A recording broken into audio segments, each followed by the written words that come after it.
In a family reunion like no other, the biblical tale of Cain and Abel unfolds with the sibling rivalry that would make even the Kardashians raise an eyebrow.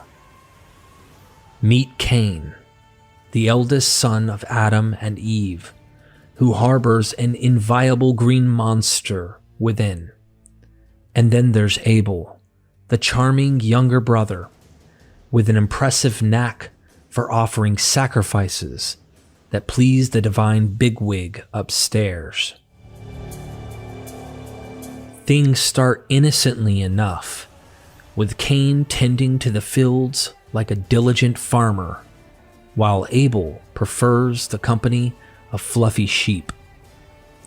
As tradition dictates, they both offer sacrifices to the big man upstairs.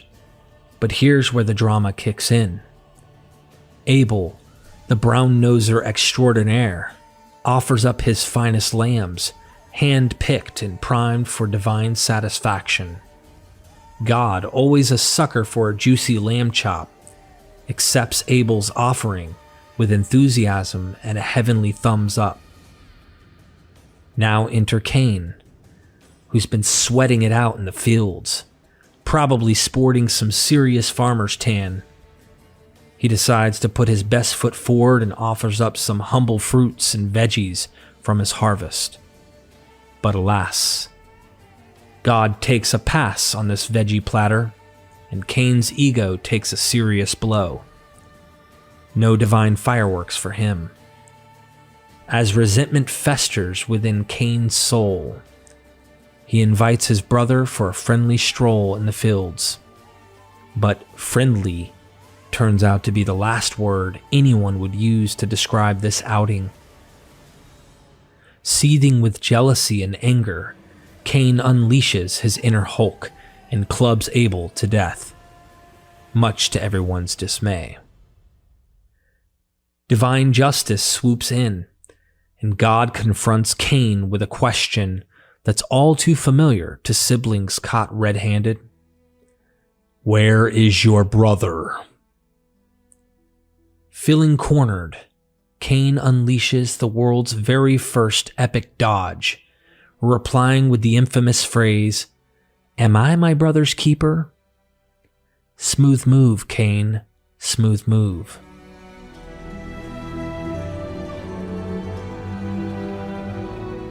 God, in no mood for this tomfoolery, curses Cain to be a wanderer, forever bearing the mark of his murderous deed. The guilt-ridden wanderer sets out on a solitary journey, with only his own thoughts and a lifetime of regret for company. In the shadows of ancient manuscripts and the whispers of time, there lies a tale that delves into the depths of human nature. Sibling rivalry and the haunting specter of fratricide. Welcome, dear seekers of knowledge, to the enigmatic realm of the Cain and Abel myth. A story woven into the tapestry of the Bible, shrouded in mystery and bearing the marks of its intricate cultural tapestry.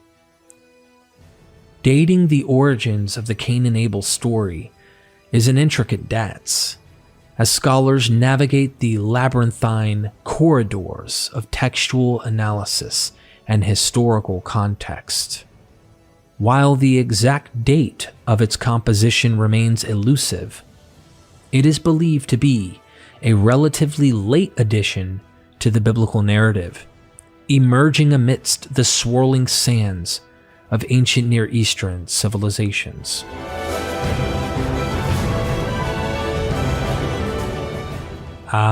The dating game of ancient myths, where scholars don their detective hats and embark on a quest for the elusive truth.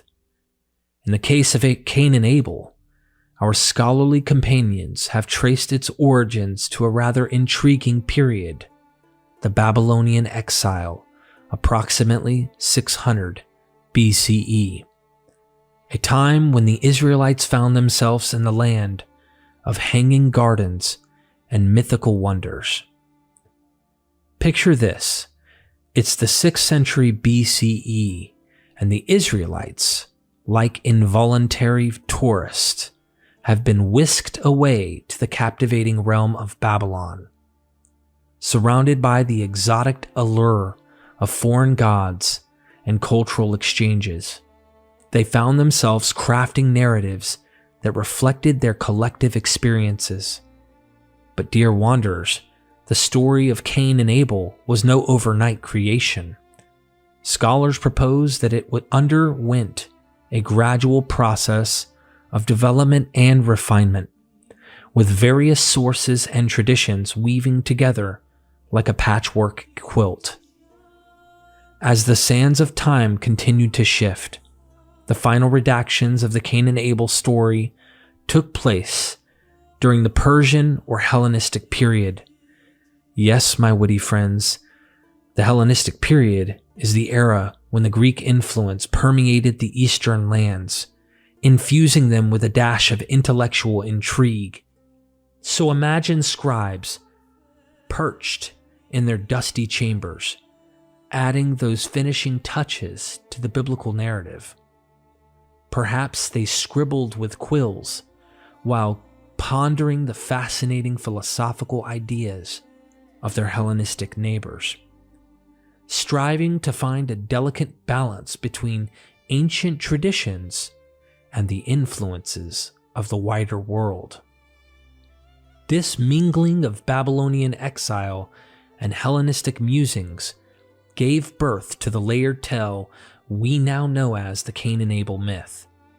It became a reflection of the Israelites' complex journey, a concoction of cultural borrowings, and a narrative that resonated with timeless themes of sibling rivalry, divine favoritism, and the consequence of unchecked emotions.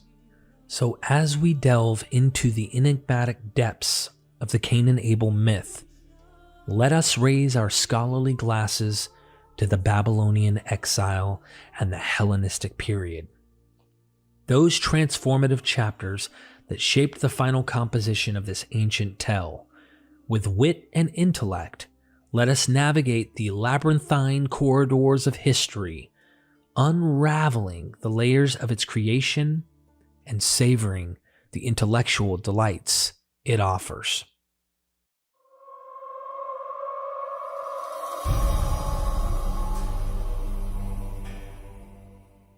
Drawing inspiration from a long lineage of fratricide myths that echo through the corridors of time, the story of Cain and Abel stands as a testament to the enduring fascination with the complex dynamics between brothers. As if peering through a distorted mirror, one can glimpse the influences of surrounding ancient Near Eastern myths, where tales of sibling strife and violence existed long before the ink of Genesis dried. The narrative unfolds with Cain and Abel, two sons of Adam and Eve, offering their sacrifices to the divine. However, like the bitter venom of a serpent's bite, jealousy courses through Cain's veins as his own offering is spurned. Fueled by envy, a chilling act transpires, an act that would forever etch Cain's name into the annals of infamy.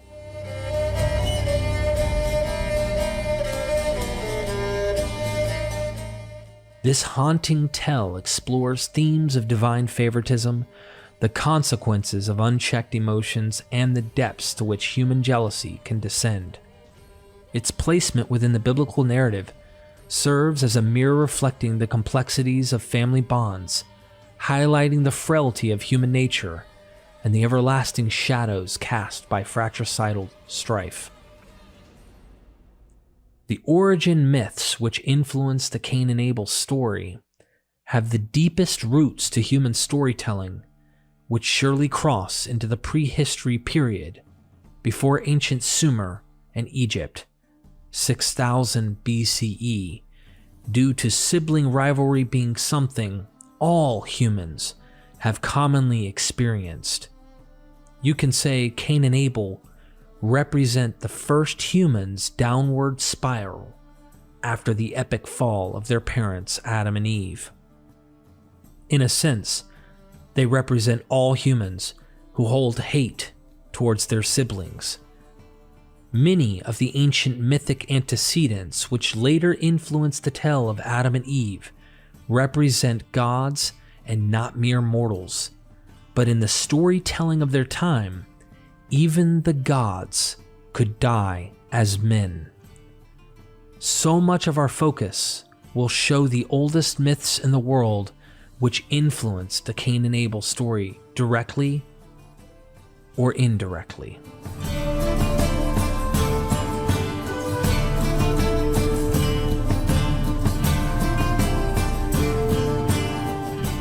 These Israelites, under Babylon's captivity in the 6th century BCE, would have heard of the most ancient of myths found in ancient Sumer, retold in the later Atrahasis epic and Epic of Gilgamesh, which rework the oldest gods of their ancestors from 6000 BCE.